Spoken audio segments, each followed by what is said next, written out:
So speaking of pets, it's now time for Ask the Expert. Our resident pet vet, Dr. Katie Heinrich, here today. She is joined by 3-year-old Chowy, a Shih Tzu and Bichon Frise mix. Chowy has a congenital eye defect, more commonly known as cherry eye, in both of her eyes, right?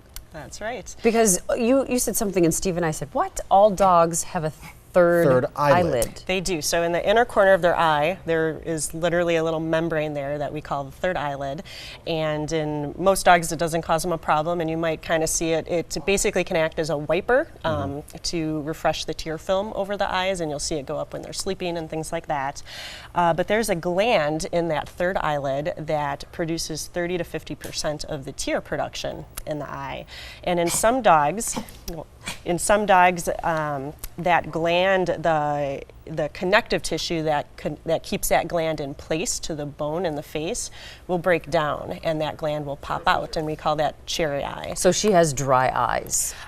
That is a possible complication when their third eyelid, when that gland pops out like that, because it basically cuts off the production for that part of the tear supply. So what we recommend typically is a surgery that helps tack that third eyelid down so they still have normal tear production. Didn't work here, did it? Didn't work here. It does have a high failure rate. There's different surgical techniques that can be used, and some work better than others. So the cost too was, I mean, it's steep, $400. Sure, yeah. And you can even get it done with an ophthalmologist, a specialist, and it can be even more pricey that way. But okay, so that didn't work. What are the options then? I'm assuming this is going to get worse as she gets older. Yeah, basically within 3 to 6 years, probably about 60% of dogs will develop dry eye, where they're not getting enough tear production in their eye. And if that's not treated, over time they will get pigment changes that cover their cornea. It's their eyes, basically the eye is trying to protect itself, but that pigment basically obstructs their vision, and they can get some pretty horrible eye infections and things like that. So drops, things like that?